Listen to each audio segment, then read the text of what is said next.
തൃശൂർ കുതിരാനിലെ ഒറ്റയാനെയും ആനക്കൂട്ടത്തെയും തുരത്താൻ പ്രത്യേക action plan തയ്യാറാക്കും. ഇതിനായി പീച്ചിയിൽ ഇന്ന് ഉന്നതതല യോഗം ചേരുകയാണ്.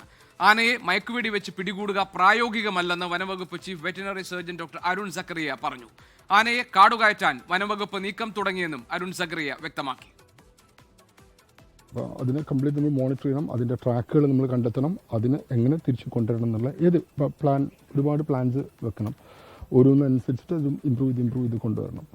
നമ്മുടെ പ്രശ്നം എന്ന് പറഞ്ഞാൽ നമുക്കത് ക്യാപ്ചർ ചെയ്യാനുള്ള ബുദ്ധിമുട്ടുണ്ട്. കാരണം ടെറൈൻ ഭയങ്കര പ്രോബ്ലമാണ്, നമുക്ക് സ്റ്റീപ്പാണ്, നമുക്ക് ലോഡ് ചെയ്യാനൊന്നും പറ്റുകയില്ല. അപ്പോൾ അങ്ങനത്തെ ഒരു പ്രോബ്ലം കിടക്കുന്നുണ്ട്. അപ്പോൾ ഒരു പ്ലാനായിട്ട് അപ്പോൾ അത് ഇന്നത്തെ ഈ എക്സ്പെർട്ട് കമ്മിറ്റി ഇത് സിസോ മാഡൻ്റെ എല്ലാവരും ഉണ്ട്. സോ അത് ഡിസ്കസ് ചെയ്തിട്ട് ഒരു ആക്ഷൻ പ്ലാൻ ഉണ്ടാക്കിയിട്ട് അത് ഗവൺമെൻറ് അടുത്ത് വെക്കാനാണ്. സൂരജ് സജി ഞങ്ങളുടെ പ്രതിനിധിയുണ്ട് തൃശ്ശൂരിൽ നിന്ന്.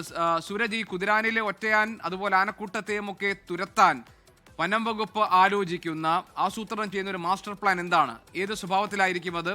ഇന്നിപ്പോൾ വളരെ പ്രധാനപ്പെട്ട ഒരു യോഗം അവിടെ നടക്കുകയാണല്ലോ. എന്തൊക്കെ വിവരങ്ങളാണ് നമുക്കുള്ളത്?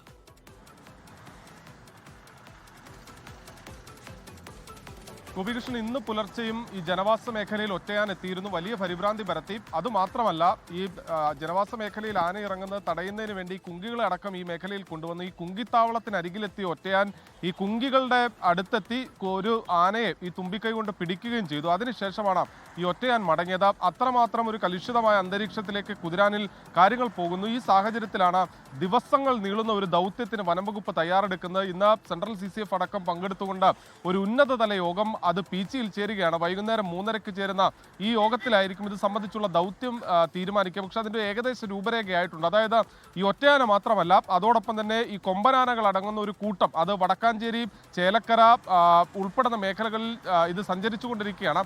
ഈ ആനകളെ ആകെ കാട് കയറ്റുന്ന ഒരു ദൗത്യത്തിനാണ് വനംവകുപ്പ് തയ്യാറെടുക്കുന്നത്. പീച്ചി വനമേഖലയിലേക്ക് ഈ ആനകളെ കയറ്റി വിടണം. അത് ഈ ആനകളുടെ സഞ്ചാരപാതയിൽ ഉടനീളം ക്യാമറകൾ സ്ഥാപിച്ചുകൊണ്ട് ഇത് വരുന്ന സമയങ്ങളിൽ ആനയെ കുങ്കിയും മറ്റ് സംവിധാനങ്ങൾ ഉപയോഗപ്പെടുത്തിക്കൊണ്ട് കാടിനകത്തേക്ക് കൂടുതൽ കയറ്റിവിടുന്ന ഒരു ദൗത്യം. അത് ഒരു ദിവസം കൊണ്ട് കഴിയുന്നതല്ല, അത് ദിവസങ്ങൾ നീണ്ടു നിൽക്കുന്ന ദൗത്യമാണ്. അതുകൊണ്ട് തന്നെ അത് എങ്ങനെ വേണം എന്നതിനുള്ള ഒരു പ്ലാനിങ്ങിലേക്കാണ് കടക്കുന്നത്. അതോടൊപ്പം തന്നെ ഈ കുങ്കിയാനെ ഈ ഒറ്റയാനെ മയക്കുവെടി വെക്കണം എന്നാണ് നാട്ടുകാരുടെ ആവശ്യം. പക്ഷേ അത് സാധിക്കുന്ന ഒരു സാഹചര്യമില്ല എന്നുള്ളതാണ് നിലവിൽ വനംവകുപ്പ് വ്യക്തമാക്കുന്നത്. കാരണം അതിന് പറ്റിയ ഒരു ഭൂമി സാധ്യതയല്ല, ഭൂസാഹചര്യമല്ല അവിടെയുള്ളത്. അതുകൊണ്ട് തന്നെ മയക്കുവെടി വെച്ച് ആനയെ പിടികൂടാൻ കഴിയില്ല. ആനയെ കാട് കയറ്റുക മാത്രമാണ് പ്രായോഗികമായ നടപടി എന്നുകൂടി വിശദീകരിക്കുന്ന ഡോക്ടർ അരുൺ സക്രിയ അടക്കമുള്ള സംഘം. ഗോപികൃഷ്ണൻ.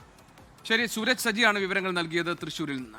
ലോകത്തെവിടെയായാലും ഏത് സമയത്തും 24 വാർത്തകളും ഓഗ്മെന്റഡ് റിയാലിറ്റി പാക്കേജുകളും എക്സ്പ്ലെയിനറുകളും വിശദമായി കാണാൻ ഞങ്ങളുടെ YouTube ചാനൽ നിങ്ങൾക്ക് സബ്സ്ക്രൈബ് ചെയ്യാം.